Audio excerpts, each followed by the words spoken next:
Good evening, everyone. Welcome to tonight's workshop. This is the first of workshops that the National Widowers Organization is presenting.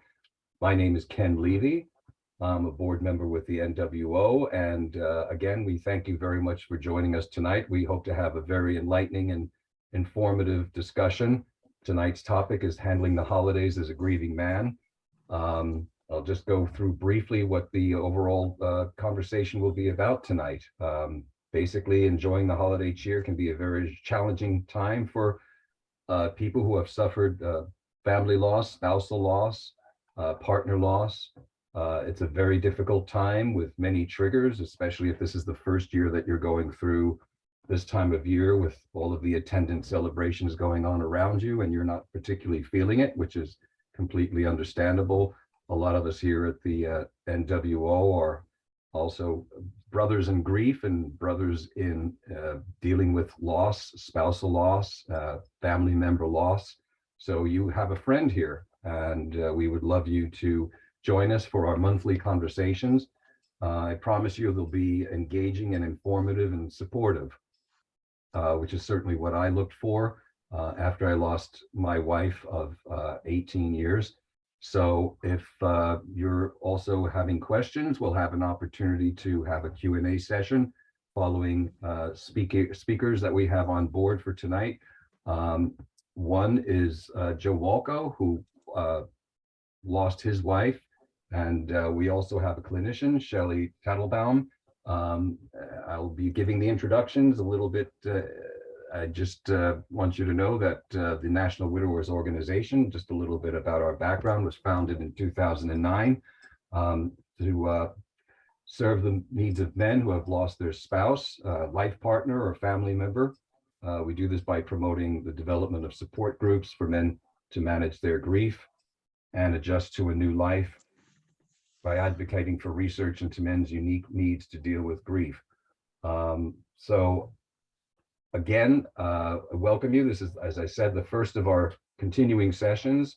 We welcome you to check out our other monthly workshops. And I would like to hand this over to our first speaker, who is Joe Walco. Joe is a father, author, and finance professional. He chose to serve as a board member with the National Widowers Organization because he himself had to walk the path of intense grief when his wife passed 10 years ago at the age of 45. He navigates the tricky path of single parenthood, widowhood, while balancing a career and trying to help others through his work with local bereavement groups. So I'd like to pass this over to Joe with the NWO, and Joe, over to you. All right, Ken, thank you for that introduction. I certainly appreciate that. And I certainly would like to welcome everyone who's on the webinar to this session. I am going to share with everyone my experiences as how I went through dealing with the holidays and the stresses that come with that, especially that first go round after the loss of my spouse. You know, the holidays are held up as a place where everyone is happy, a place where, you know, there's no room for sadness, and there's no place at the table and around the holidays for grief. But yet here we are, and we're forced to go through it. I remember immediately after my wife died, I couldn't even fathom how people were able to continue to go out to dinner or go to the movies. And it was just, you know, didn't everyone's world stop like mine did when my wife died? But of course, that's not the case.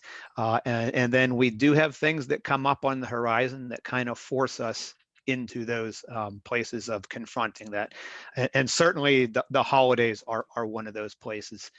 So just a little background to fill in the story that Ken briefly told about me. 10 years ago, my wife died of breast cancer. She was 45 at the time. She had been diagnosed only 4 years earlier, and really great prognosis. It was stage 1, that the chances for recovery were above 90%. But even when you have a good prognosis, someone's in that 10%, right? And my wife happened to be in that, which kind of took us all for a shock, because she was only 41 when it happened, and we thought, well, we got this. She's healthy. We'll do the chemo, we'll do all the long-term treatments, and we'll certainly get through this.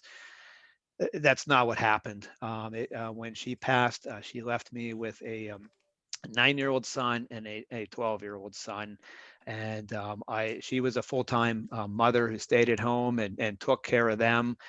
I didn't even know where the laundry room was, or how to navigate a parent-teacher conference or anything like that. So there were a whole bunch of new roles I had to learn, and I had to learn quickly, and really it had to navigate that really, really, really tough part about grief, which is how to take on these new things when literally your entire world has just collapsed, and you are just completely devastated by what's happened there.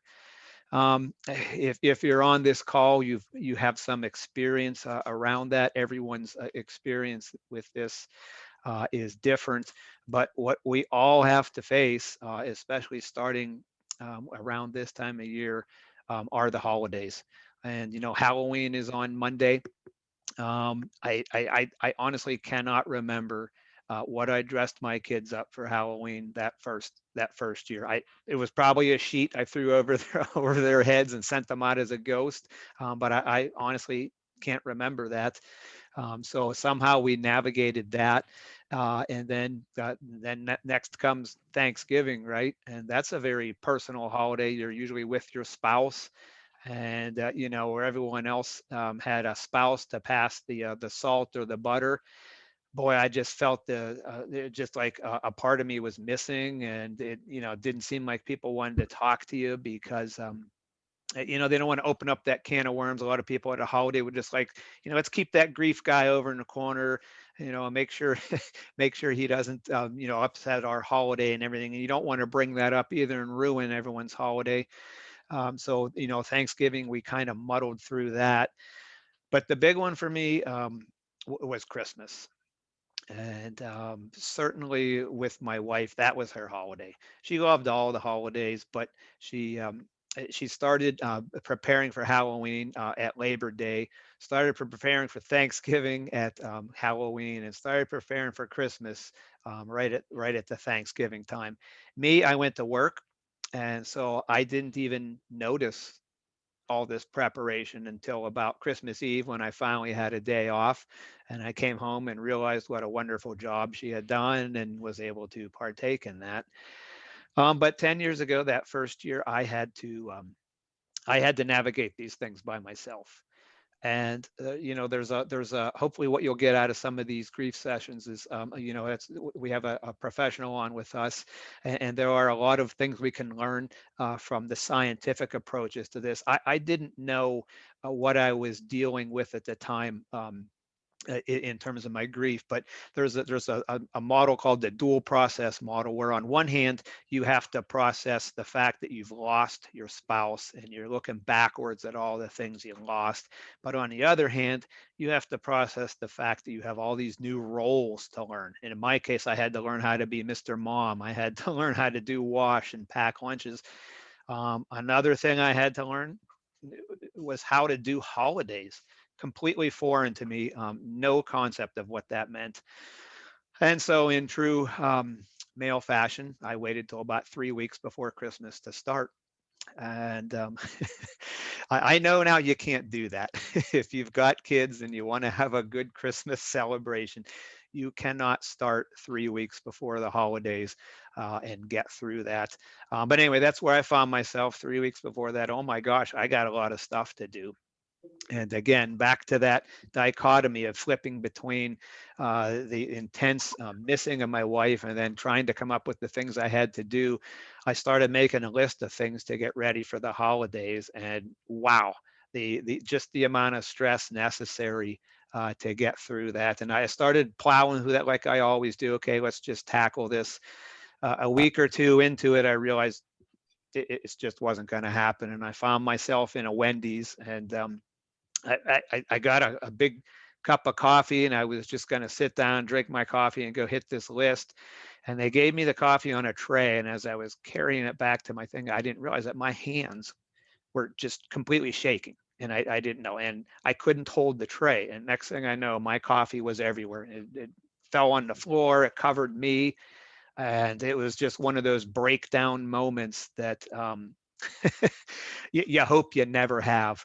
But oftentimes the holidays bring it out because of the stress, because of the expectations.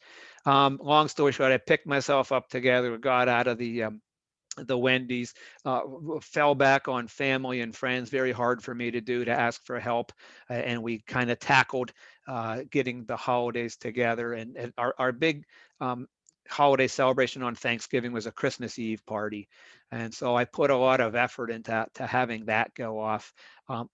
After the incident at Wendy's, I reached out to my sister and my family and the rest of the folks around me, and they all helped in with that, pitched in with that. And we also carved out for those who wanted, those who wanted to come over, they could come over, and we were going to have a little 15-minute presentation where we recognized my wife not being there.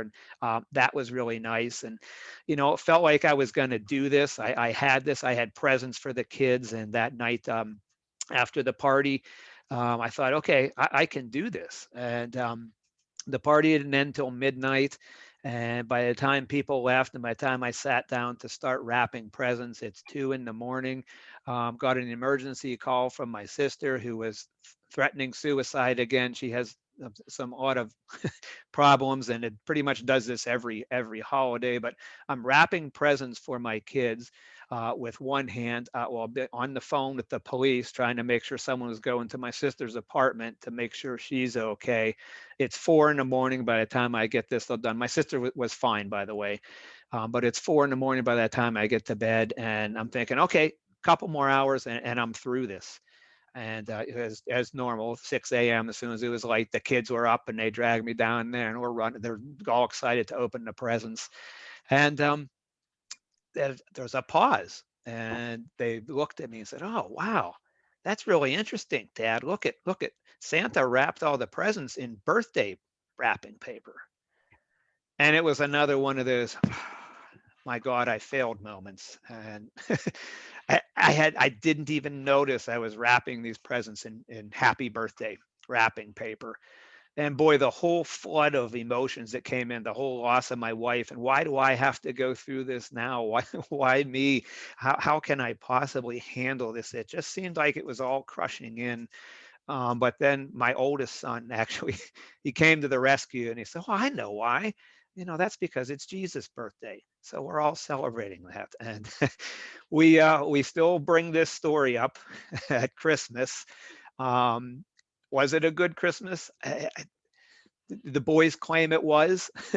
I got through it somehow. I still don't know how. I honestly don't know how we made it through that. But we had a story of survival through that, and they have been progressively better since. And it doesn't mean that there's still not that empty chair at the Christmas table every year where my wife used to be. That will always be there.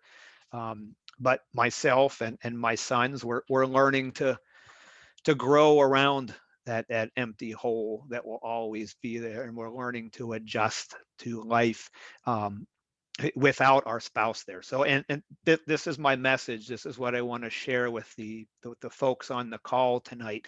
Yes, it's going to be difficult. No two ways around that. But reach out to the folks that you have, reach out to your families, reach out to a resource like we are right now with the NWO. We have lots of good resources on things that might help you with your particular situation and what you're going through. Our tagline is "You're not alone," and that is true. But you have to let people know if you are alone. And my encouragement here is for all the participants.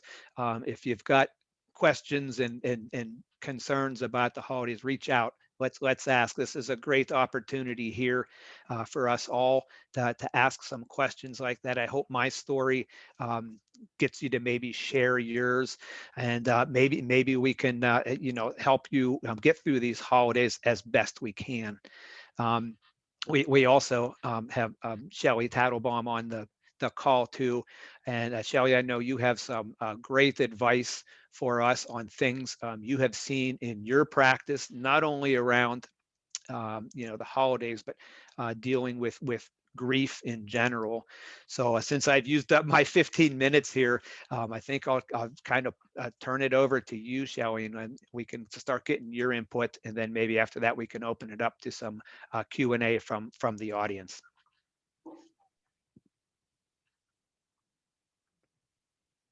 Oops, I think you're on mute.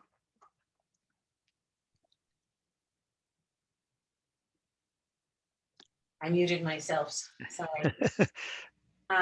So thank you for inviting me. I've been a grief therapist for 33 years, so I'm kind of a dinosaur in the field since grief therapy is a fairly new field. And grief and the holidays always comes up as a subject. And so tonight we're going to put our attention on male grief. We actually call it feminine and masculine grieving because some men grieve in a feminine way and some women grieve in a masculine way. And what I mean by that is men like to just go out and chop wood when there's, and women kind of just curl up in a ball. And so those are called grieving patterns. So it's not so gender male and female, but we're going to focus on masculine grief tonight. I was listening to your story, Joe, and there were a lot of things that I heard in it that I'm going to address. First of all, the holiday season is, it starts with Halloween, and Halloween is a theme of death, let's face it. So I always prepare my clients to say that around October, prepare yourself for the holidays to come, because if somebody died by a suicide hanging, you might see a skeleton hanging by a tree, you'll see tombstones in front of the house. Death is in your face, so to speak. So it's kind of the beginning, kind of setting off the tone. And of course we have Thanksgiving, and thank God for Hallmark, right? These wonderful family get-togethers of the perfect family and everybody getting together. And so and Thanksgiving is a lovely holiday, and it's one of gratitude. So what are we grateful for? My wife just died of cancer. What am I grateful for? There's a lot of anger in there that happens. We go through a full range of emotions, obviously, in our grieving process. And I don't have time tonight to go into the grieving process. So then goes Thanksgiving, and it depends upon whether you usually did it in your home or you did it in somebody else's home. And so if you usually did it in your home, you can, ask somebody else to take on that responsibility if you like. We don't have to keep to accepted norms. Christmas is a different story because it's a religious holiday.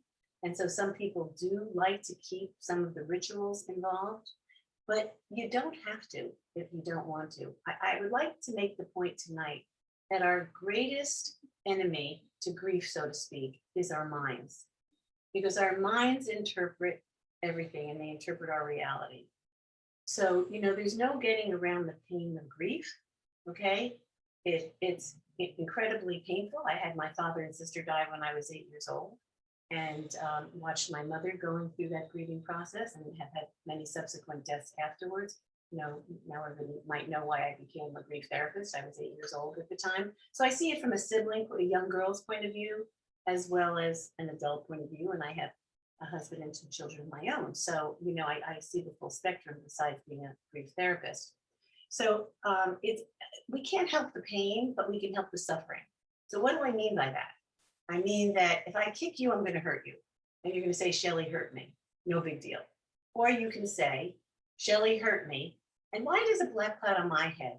Why do bad things always happen to me? Why is this? And so now you're bringing in a story about the pain, and you're making yourself suffer. Okay. So we have to be aware of the things that we're saying to ourselves. Joe, you used the word that it was very difficult. Things are very difficult. Things are very difficult. Well, you're right. They are difficult, but words matter. So what I like to do to help people out, especially during the holiday time, is to change that word, hard or difficult, to challenging. I'm going through a very challenging time right now because hard, nobody wants to do hard, but challenging has a more positive energy to it, so to speak. You know, I'm being really challenged to the max of what I can possibly be challenged to. And okay, yeah, you are. In male grief, you know, women generally, you know, stereotypically make the plans in the family. They contact everybody to, you know, hey, what are you doing for Thanksgiving? What are you doing for Christmas? They make the social contacts. They buy the costumes for the kids. If they're in charge of the meal, they make the meal. And so when your spouse dies, you know, I'm smiling a little bit, Joel, in the sense that you don't even know where the laundry room is. You know, and that's typical because our stereotypical roles are the male goes to work and the woman stays home, or even if she does work, she still takes over a lot of the jobs that a wife and mother takes over. And so that is the loss. So the primary loss is your wife. The secondary losses are all that are now on your plate now that you have to take over. So these are all called secondary losses. What am I going to do with this? What am I going to do with that? Worrying about, you know, gifts for the children, like you said, you know, you plan 3 weeks ahead. I usually try to influence people a little bit to know that you don't have to do things the same way that you did them before. And depending on the age of your children, you can get together and sit down as a family and be able to say, you know, what are we going to do now? What do we want to do? This is what we used to do. Is this still what we want to do? Is it important to us to keep a normalized ritual going? Or is it too painful and we'd like to do something else? And what would you like to come up with? And when you do that, kids come up with the damnedest things. You know, they're really terrific and they will give you information. So don't feel as the solo parent that you have to make all the decisions and know what to do. You can ask for help, especially from your children, even little ones, even five. I have a 5-year-old grandson. He knows exactly what he wants to do, you know, and what he wants. And so make it more inclusive rather than feeling as if I have to do everything. It's all on me. You know, reaching out for help if you have siblings or good friends to ask for that support. Also, if you send cards before, guess what? You don't have to send cards. You know, and what you do this year doesn't have to be your new norm. Next year is different. We never know what the following year is going to bring. We need to be in the present moment. What can I do now in this present moment to be able to move my family in a way to celebrate our holidays in a way that's meaningful and that has purpose? Because that's your goal. You want to make it meaningful and have purpose, but not leave, I'm going to get to it, but not leave out the mother or husband to husband. I have to address, you know, that there are now marriages between gay couples where a male spouse will lose his male partner. And that's what we call a disenfranchised grief, one that's not socially sanctioned in some of our world, you know, and so that alienates you even more. So that for those of you who may be in that position, I just want to make sure that I address that. So that would be a disenfranchised.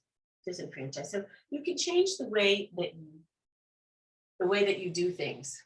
And talking about your wife, you know, asking your kids, you know, what they'd like to do. You know, if you have a Christmas tree, do they want to make a new ornament? You know, what do we want to do as a family? You know, it's very interesting. When I was counseling a young kid for a long time who his father had died, and we did some therapy, you know, with play therapy and art therapy. And so the beginning when I was seeing him, he said, well, we're not a family anymore. We're just not a family anymore. And so at the end of the therapy, I said, make a picture of your family. So he made a picture of a square. He said, this is what we used to be. And then he made the next picture, a picture of a triangle, because now it's just the 3 of us, but they were all still connected. That was the point. There was still the connection, no matter what. And that's what we're, you know, in our highest hopes of what we're doing here in our grief work is to keep the connection, even though there's such a void and a disconnect that's going on in your life. If you've been invited out for Christmas, Thanksgiving, and you don't know what to do, then my advice or wisdom or whatever you want to call it would be that you tell the person, and this is the truth, I never know how I'm going to feel from day to day. Joe, that's the truth, right? I never know. How am I going to feel from day to day? So Absolutely. Yep. say to the person who's inviting you, please forgive me. I'd love to come, but I don't know how I'm going to feel from day to day. So in the morning, I might wake up and I might not feel like I really want to be social. Is it okay if I beg out? And also, if you do go, bring your own car so that if you go and all of a sudden you see couples together or you see things going on and you have, a huge grief meltdown, you can leave. You have your own car. You don't have to depend upon anybody to drive you, or you can go into the bathroom and have your cry, wash your face, and go back out again. So these are ways in which you can, deal with some of the holiday festivities to protect yourself. I look at loss as something like we lose an arm. Okay, so if we lose an arm, we have to learn how to get along in the world. We can't open the door the right way. We can't do things. We have to accommodate to that loss. Everything feels different, and we have to accommodate to that. And so this is the same thing. It's a process of accommodating to this loss now. And how am I going to work my way through this? My biggest piece of advice, if I can give anybody any advice, would be don't listen to your mind, okay? Because your mind creates your reality.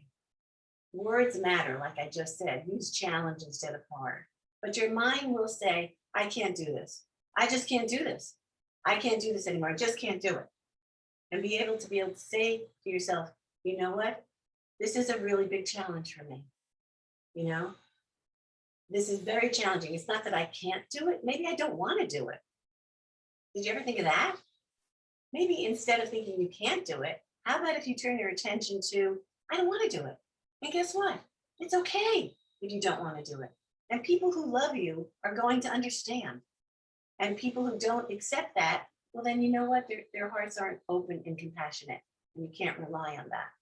They say you know who your true friends are when you have a loss. People who are on the exterior may be closer to you than people in your own family. And also, people like you were saying, Joe, you're like a leper, I don't want to catch your disease. This happened to you so young. And, I don't want it makes me scared about my own mortality or what can happen to me. And I don't want to deal with that, especially on the holidays. And so these are some of the ways of handling grief with the holidays. Listen to your body. Your body speaks the truth. Okay. So when somebody asks you to do something, instead of thinking I should do this, and my famous laughing line is always don't should on yourself. Okay. If you hear the word should in your mind, know that that's an obligation. I don't really want to, but I feel like I ought to. But when you're grieving, this is your time right now to take care of yourself. It's almost like nobody can see a broken heart. Nobody can see it. It's not like you do have an amputation of the arm and they can help you and see you. It's your heart that's broken. And so you need to be tender and kind and not so hard on yourself. I was hearing, Joe, you being a bit hard on yourself, as well. You said something, I failed at something. It's not a failure. This is a learning curve. This is about being in the world now, a world that you never knew before. And you feel the weight of having to take care of your children and making sure that they're okay. And, making sure that you're checking in with them and listening to them and not be afraid to talk to them. Don't be afraid to use the F word. I always say masculine grief is so interesting to me. When I'm doing therapy with men, I very rarely use the F word. That F word is feelings. Most men don't like sharing their feelings, but if I say to them, what are your reactions to this? How are you reacting to this? Well, then I'll get a whole lot more information. So feelings are, more in the emotional realm, stereotypically, of women, as men being, the holding it all together guy. But you're allowed to feel as well, and you're allowed to cry. And I would say, if you want to cry, and your kids see you crying, you tell them, first of all, you always reassure your kids when you're crying, I'm all right. I'm okay. But you know what? When somebody dies, it's sad and we cry. So you start to become a grief educator to your kids. And then you say, you know what? My tears are the melting of my pain. And so you're reframing it in a way that nothing is, negative, so to speak, or despairing for young children. And I don't know how much time I have left, but I have this, and I'm going to give it to you, Joe. I'll send it to you. Unfortunately, I didn't have time to do it. You know, when you have a loss, not like you're at a big party. At a big party, you can kind of disappear. But when it's just at a family dinner, and like you said, Joe, the empty chair, there's an elephant in the room, right? There's an elephant. Nobody wants to talk about it, but everybody's knowing it and feeling it. But, you know, we make assumptions. Okay. Oh, I don't really want to talk about it because I don't want to make you feel bad, as if you're not feeling bad already, you know? And so to get the elephant out of the room is a lovely holiday memorial that you can do. So, and we've been doing this in our family for years. I'll read it very quickly. You light candles. Okay, so there's 4 candles. And as you light each candle, you may create a new ritual, which will become a lasting tradition for Thanksgiving and Christmas. We hope this memorial will help you include your loved one in the celebration. So this is what you say. As we light these 4 candles, now get your tissues out, everybody, okay? As we light these 4 candles in honor of you, we light one for our grief, one for our courage, one for our memories, and one for our love. This next candle represents our grief. The pain of losing you is intense. It reminds us of the depth of our love for you.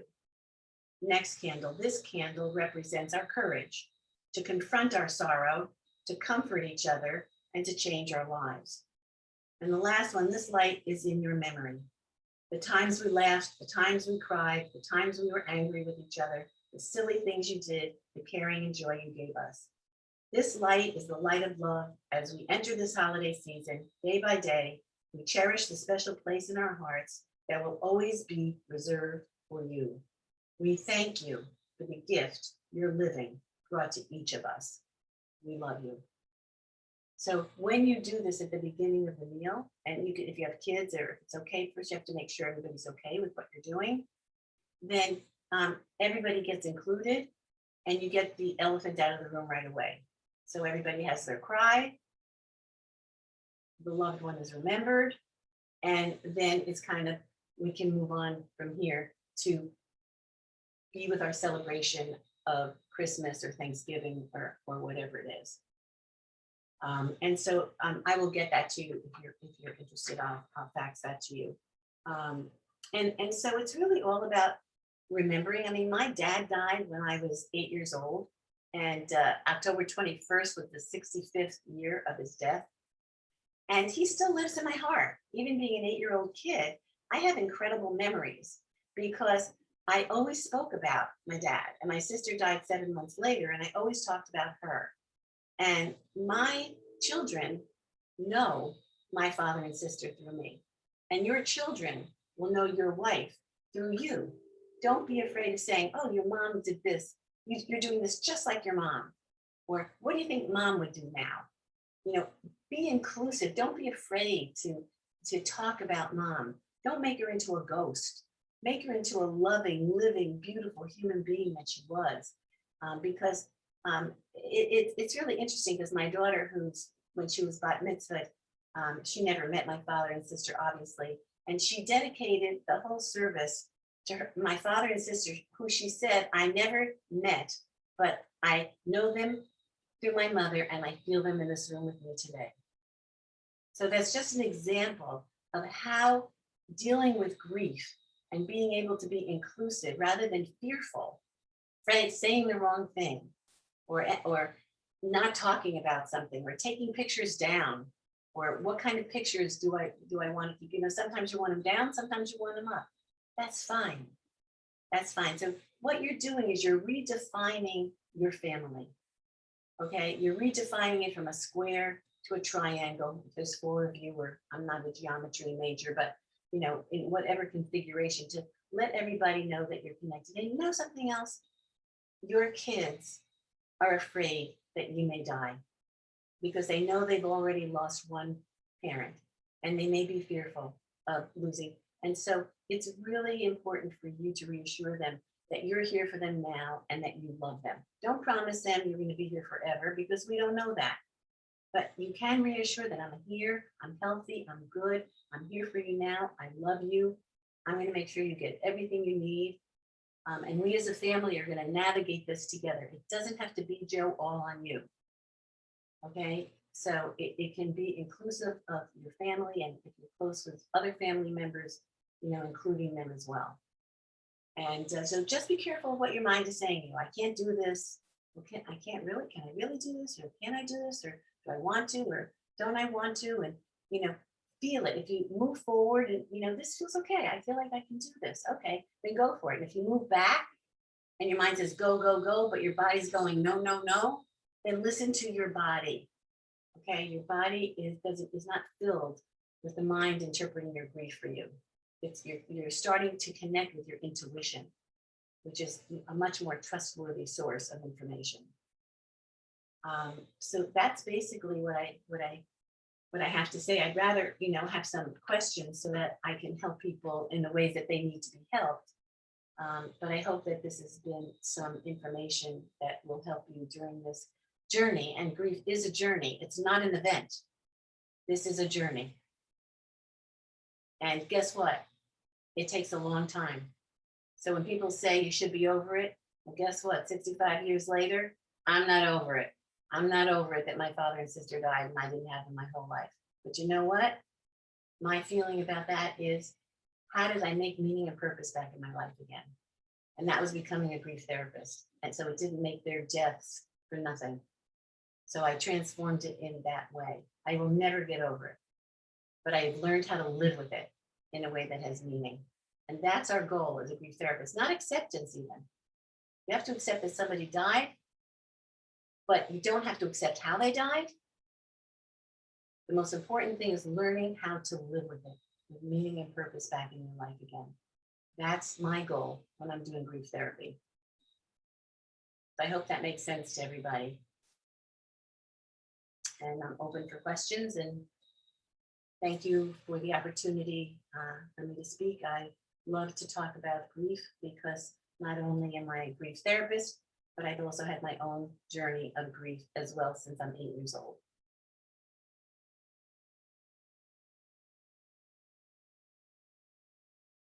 I don't know. Ken, you need to unmute yourself. There we go.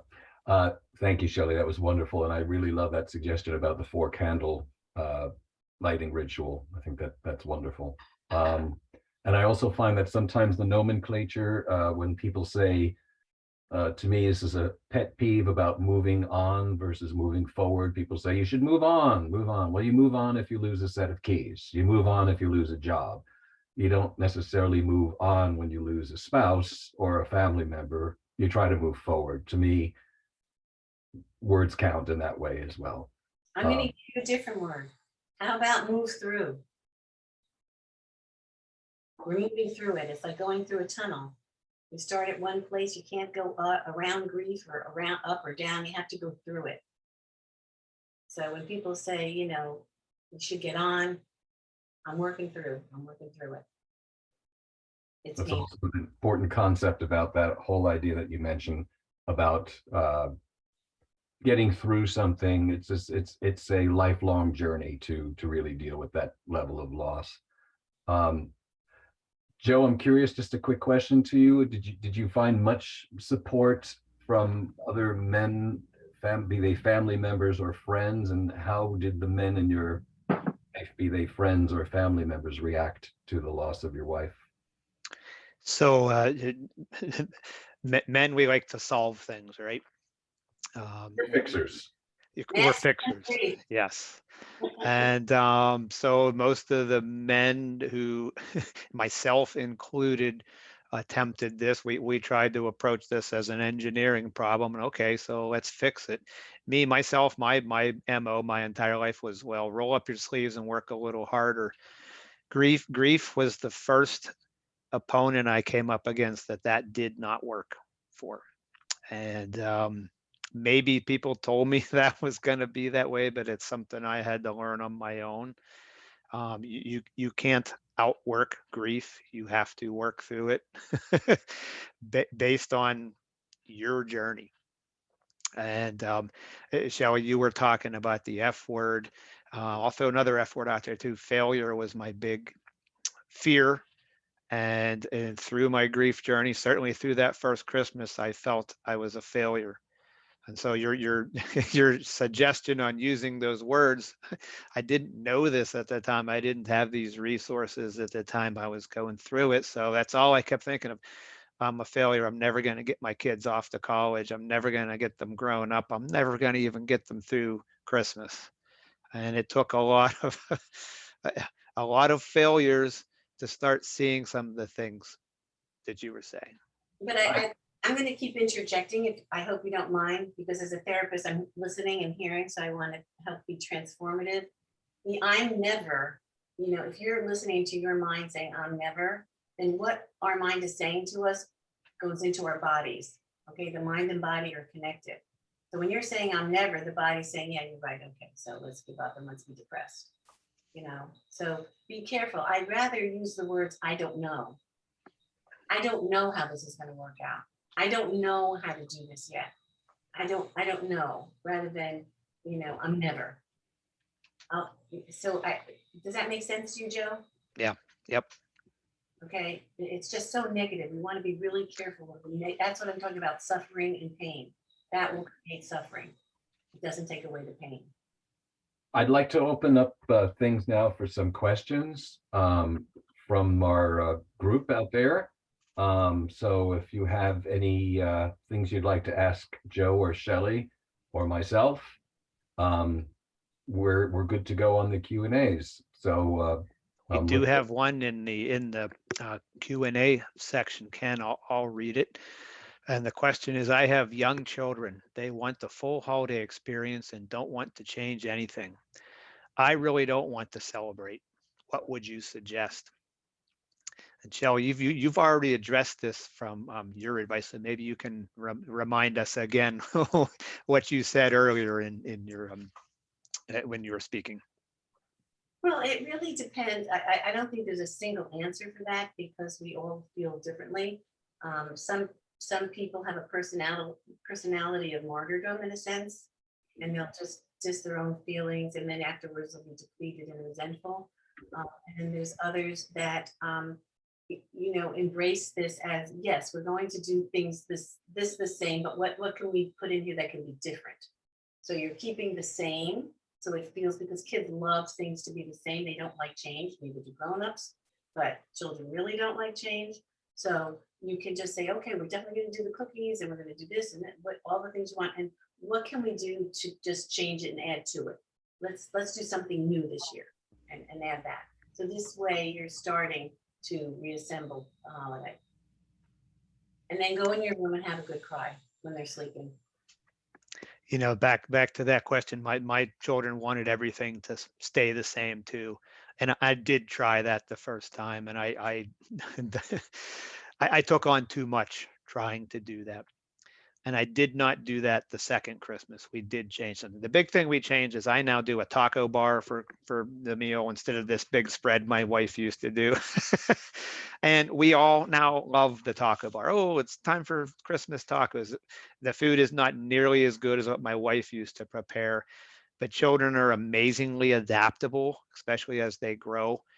So it's tough to navigate that, the first one. Jim, let me ask you a question. What was the difference between the first and second one? The one where you tried to do everything the same, and the other one where you changed things up a bit. How was it on you? The second one was much easier. Of course, there had been another year that passed on my grief journey too, and True. that probably made the most difference. But I also quit my job the following year, so I had a lot less stress. We have a question from William. He says, I like the candle lighting. It's 2 votes. I'm sure there's a lot more as far as what you were talking about there, Shelley. He's asking if you could put the words in a text or repeat them verbally. Perhaps we can make that available somehow to William and others that might like to follow that ritual. Well, I will send it to whoever I need. I'm going to be happy to read it now if you want me to, but I will send it to somebody who you can either post it on your message board, however you connect with people, to send it to them, or if you have we can send this to all the attendees after the event. Yeah, you can do that, or just keep it on your website if you have a website. Keep it on there so they can go to it.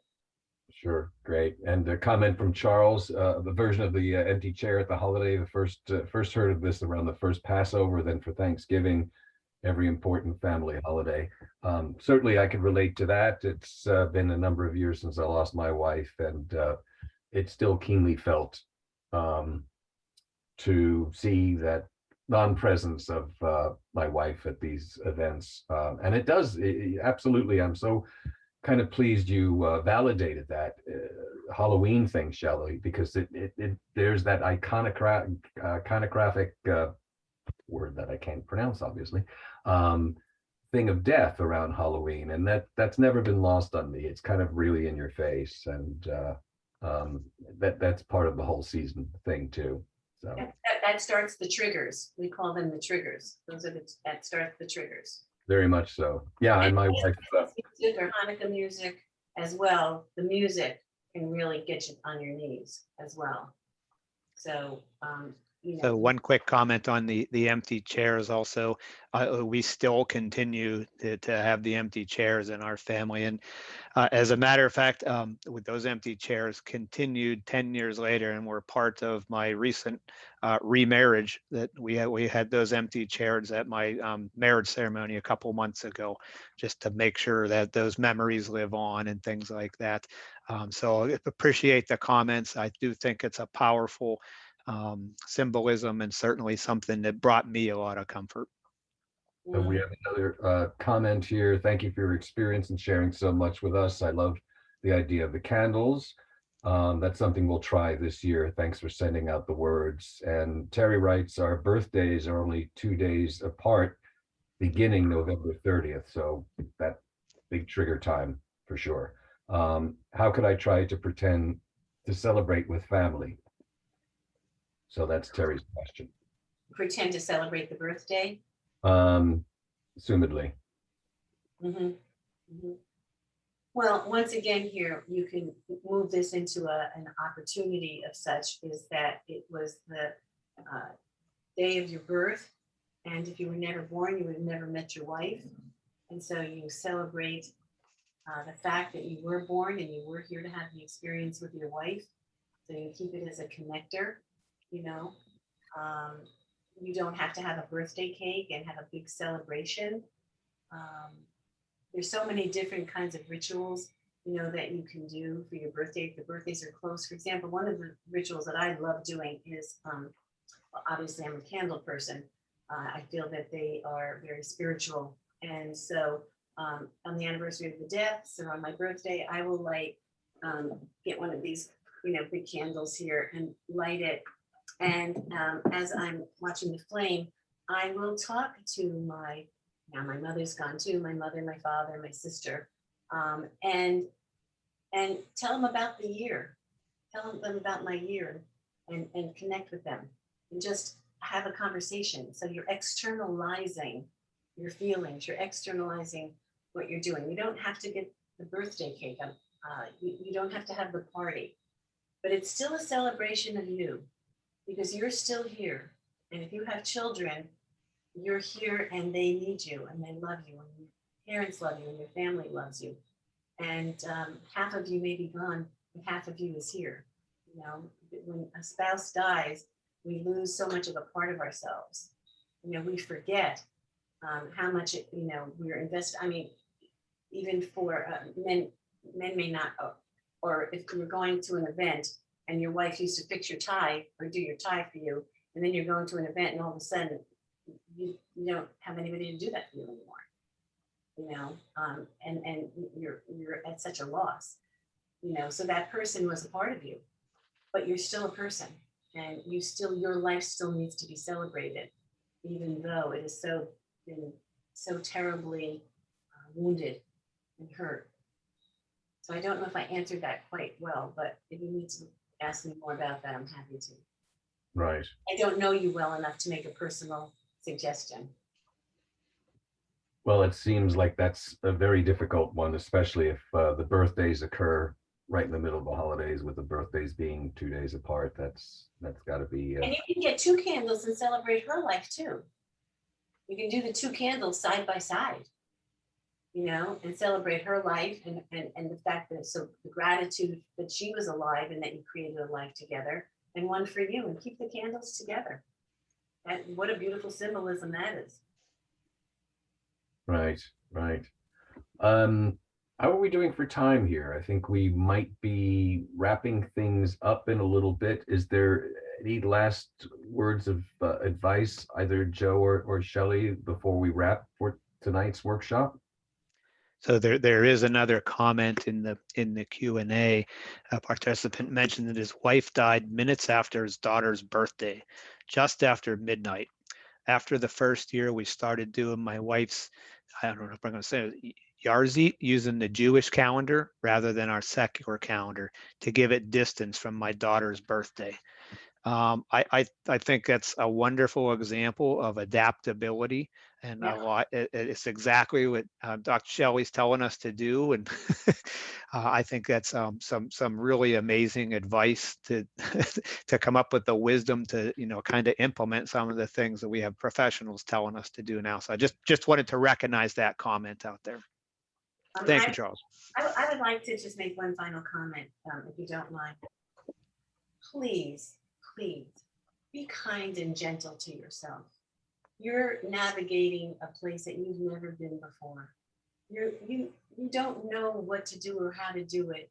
And we are people who have a need to know. We feel safe in knowing things. And when you're grieving, you are not knowing. And it's a very uncomfortable place. So, look at yourself as if you did have that amputation, so to speak. And you need to tend to it. And you need to take care of it. And you need not to bump it into things too much. And so just really, because you can be so hard on yourself because so much is on you. And if you are a person who likes to get things done and get things done perfectly and fix it and whatever, this is not that. This is not that at all. This is not a perfect. This is a place where the more you can care for yourself, then the more you will be able to care for your children and all the other significant people in your life. So please, this is a very challenging time of year for people who aren't even grieving. So you have this extra load on your shoulders. So it's so important for you to make sure that you're resting well, that you're sleeping well, that you're eating, clean and not eating sugar. Please don't drink too much, by the way. Alcohol makes grief worse. Okay, it is a depressant. You may feel great after the first glass, but after the third, your grief is going to be exaggerated. So please, and stay away from sugar. So this is a holiday of drinks and sugar, and those are enemies, so to speak, of grief. The sugar gives you a high and then a low. So be really mindful of taking care of your human and taking care of yourself. And you are at the forefront of your children. So if you have them, so you have to make sure that you're taking really, really good care of yourself. It's not selfish, it's self-preserving. Okay. Is it okay if a person feels that they don't want to join in the festivities? Maybe they want to give this year a pass, or do you think that? Absolutely. Yes. No, thank you. This year is really challenging for me. I don't know how I'm going to feel. My favorite words are, please forgive me. I'm just not able to do it this year, but maybe next year.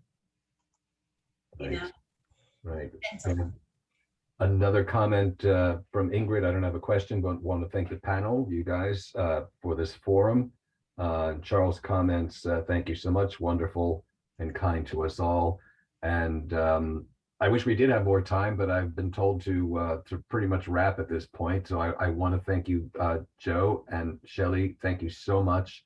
I think we had a lovely, informative discussion about a very difficult topic. And again, I thank you both for your expertise and your insights. And we hope to see everybody at the next session, which is in a month's time. It's going to be on November 30th. The topic is going to be getting support, how to ask for help. Very important topic. So thank you very much, everybody, for joining us tonight. And check out our website, National Widowers Organization, and we'll see you again. Thanks everyone. Thanks, everyone. Good night.